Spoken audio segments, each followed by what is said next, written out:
देखिए, स्कूल की जो फीस है वो किस लेवल पे बढ़ रही है मुझे आपको बताने की जरूरत नहीं। एक बहुत ही वायरल पोस्ट था जिसमें बैंगलोर के एक बच्चों के स्कूल के फीस स्ट्रक्चर के बारे में लिखा गया था और वो लाखों में था। और उसको देखने के बाद ना बहुत लोगों के होश उड़ गए थे कि क्या बच्चों को पढ़ाने में एक्चुअली में इतना ज्यादा पैसा लगता है। और इसके साथ साथ एक अलग ही नेक्सट चलता है, मतलब आपको बुक्स कहाँ से खरीदने हैं, आपके बच्चों के जो यूनिफॉर्म होंगे वो कहाँ से खरीदे जाएंगे, उसकी जो नोटबुक्स है वो कहाँ से खरीदे जाएंगे, और इन सब चीजों के ऊपर ना जो स्कूल वाले होते हैं उनका अपना कमीशन होता है। ऐसी ऐसी किताबें ऐड की जाती है ताकि वो सिर्फ और सिर्फ उसी पार्टिकुलर दुकान के ऊपर मिल सके। और इसके साथ साथ तो कुछ ही सालों में बुक्स भी चेंज कर दिए जाते हैं ताकि अगर किसी घर का एक बच्चा उस किताब से पढ़ चुका है जो दूसरा बच्चा है उसी किताब से वो ना पढ़ ले, क्योंकि अगर ऐसा हो जाएगा तो फिर स्कूल का जो कमीशन है वो कम हो जाएगा, तो फिर उनका रेवेन्यू कम हो जाएगा। अच्छा, अगर कोई बच्चा इस चीज को फॉलो नहीं करता है, वो सेम किताब उसके पास नहीं है, वो सेम नोटबुक उसके पास नहीं है, यूनिफॉर्म में थोड़ा सा अगर चेंज है, कुछ अलग सा है, तो फिर उस बच्चे को पूरे क्लास के सामने खड़ा करके बताया जाता है कि भाई तुम्हारा जो यूनिफॉर्म है वो थोड़ा सा अलग दिख रहा है, तुमको भी एग्जैक्ट वही यूनिफॉर्म पहनना होगा जो कि बाकी के बच्चों ने पहना हुआ है, या फिर तुम्हें भी वही नोटबुक यूज करना होगा जो कि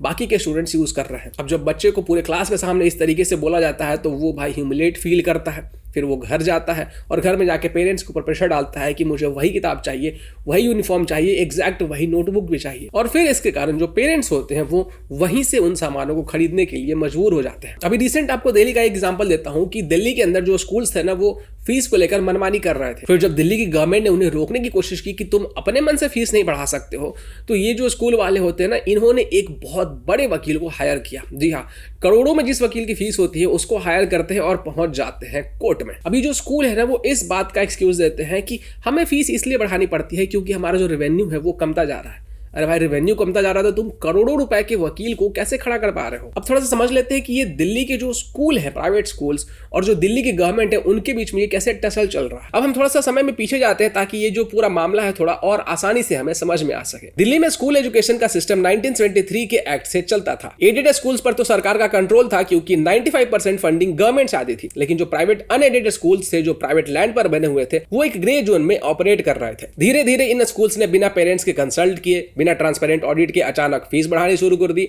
और हाल ये हो गई कि एलकेजी जैसे क्लासेस की फीस 4 लाख रुपए तक पहुंच गई थी। और जो सबसे ज्यादा लूट थी ना वो तो प्री प्राइमरी और प्ले स्कूल में हो रही थी। 2024 में दिल्ली हाईकोर्ट ने आम आदमी पार्टी के फी कंट्रोल सर्कुलर के ऊपर स्टे लगा दिया था। कोर्ट के स्टे लगाने के बाद आम आदमी पार्टी के पास एक मौका था कि वो नए कानून बनाकर एक स्ट्रॉन्ग रेगुलेटरी फ्रेमवर्क बनाए, लेकिन आम आदमी पार्टी की सरकार उस समय चुप रही और इसके कारण ये जो फी हाइक था वो और ज्यादा अग्रेसिव हो गया। और इसको आप ये भी कह सकते हैं कि जो प्राइवेट स्कूल है उनके लिए एक तरीके से लाइसेंस बन गया और जो फी हाइक था वो और अग्रेसिवली होने लगा। आज आम आदमी पार्टी ये कह रही है कि अप्रैल 2025 से स्कूल्स ने 20 से 80% तक फीस बढ़ाई और जो नए कानून है वो तुरंत रिलीफ नहीं देते हैं। लेकिन एक्चुअली में ये वो सच है जो कि आम आदमी पार्टी नहीं चाहती है कि किसी को पता चले। जब फरवरी 2025 में बीजेपी की सरकार आई तो ये जो प्रॉब्लम था वो ऑलरेडी एक लॉन्ग स्टैंड बाय ग्रीवेंस बन चुका था और जो पेरेंट्स है वो 2024 से ही प्रोटेस्ट कर रहे थे, लेकिन उसके बाद तक कोई भी डिसीसिव कानूनी एक्शन नहीं लिया गया था। तब जो दिल्ली की सरकार होती है उनके पास दो ही रास्ते बचते हैं, या तो वापिस वो कोर्ट जाए और जो लड़ाई चल रही थी जिसमें कि कोर्ट ने कहा था कि भाई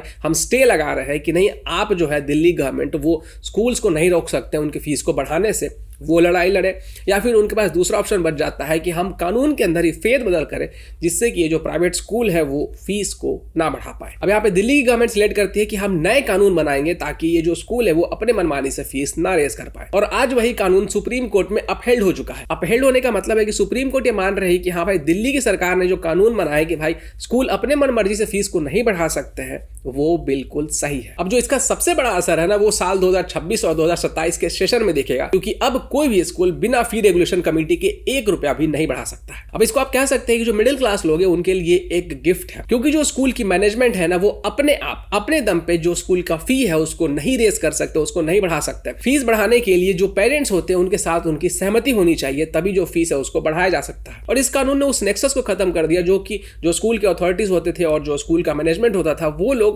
अपने में ही साथ गांठ करके जो फीस होती थी उसको बढ़ा देते थे। पहले फीस चेक करना सिर्फ एक फॉर्मेलिटी के जैसा होता था, जहां पे कि 1700 स्कूल्स में से सिर्फ 75 की ऑडिटिंग होती थी, लेकिन अब हर एक स्कूल के रिकॉर्ड्स को समन किया जा रहा है। अब यहाँ पे सिंपल सी बात है कि ये जो कानून बनाया गया है ना, अगर ये इतना स्ट्रांग नहीं होता तो ये जो स्कूल के मैनेजमेंट वाले हैं ये करोड़ों रुपए के वकील को खड़ा नहीं कर पाते दिल्ली गवर्नमेंट के अगेंस्ट में। मतलब खुद सोचिए कि ये जो स्कूल वाले हैं वो एक तरफ कहते हैं कि हमारे पास पैसे की कमी है, रेवेन्यू की कमी है, इस कारण से हम लोग फी को बढ़ा दे रहे हैं, लेकिन वहीं पे दूसरी तरफ ये लोग कानून से लड़ने के लिए, दिल्ली गवर्नमेंट से लड़ने के लिए करोड़ों रुपए के वकील को खड़ा कर देते हैं। मुकुल रोहतगी के एक अपीयरेंस की फीस जो है वो 20 से 35 लाख रुपए होती है और इस पूरे केस की जो बिल होती है वो करोड़ों में पहुंच जाती है। इनके क्लाइंट जयललिता जैसे पॉलिटिशियंस से लेकर शाहरुख खान तक के एक्टर्स भी हैं और इनका जो लाइफस्टाइल है ना उसका अंदाजा आप इस बात से लगा सकते हैं कि इनकी जो वाइफ है उन्होंने हाल ही में दिल्ली के अंदर 160 करोड़ का बंगला खरीदा था। तो ये जो सिचुएशन है ना वो एक पैराडॉक्स के जैसा हो गया है जिसको कि सुप्रीम कोर्ट ने अब संज्ञान में ले लिया है। कोर्ट का साफ कहना है कि प्राइवेट स्कूल्स की फीस आज फिनोमिनली हाई है और इस पर लगाम लगाने की जरूरत भी है। और ये जो नया कानून है इसमें अब इतनी ताकत है कि अगर कोई स्कूल एरोगेंस दिखाता है तो उस पर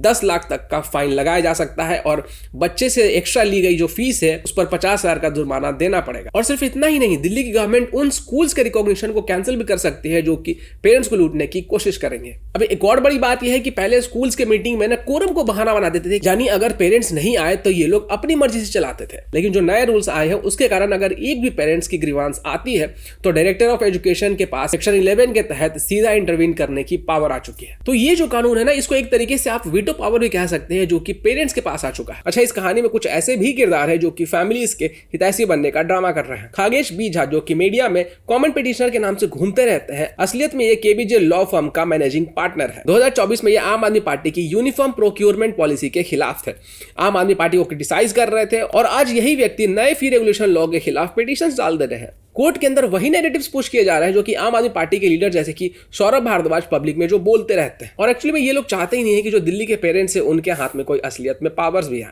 आशीष सूद और उनकी टीम ने इस बार सिस्टम को कुछ इस तरीके से डिसमेंटल किया है कि जो पुराना लेजी ऑडिटिंग सिस्टम था ना वो खत्म हो जाएगा और अब दिल्ली के 18 लाख स्टूडेंट्स को आर्बिट्ररी हाइक्स से सुरक्षा मिल रही है। अब मैं आप लोगों से पूछना चाहूंगा कि आपके बच्चे भी अगर स्कूल में पढ़ते हैं या फिर आपके कोई रिश्तेदार स्कूल में पढ़ते हैं तो क्या उनके स्कूल में भी कुछ इस तरीके का नेक्सस है जो कि पेरेंट्स का खून चूसने का काम करते हैं? बच्चे जिस स्कूल में पढ़ते हैं उनके जितने भी पेरेंट्स हैं उनके साथ भी इस वीडियो को शेयर कीजिएगा ताकि उनको भी अपने हक के बारे में पता चल सके।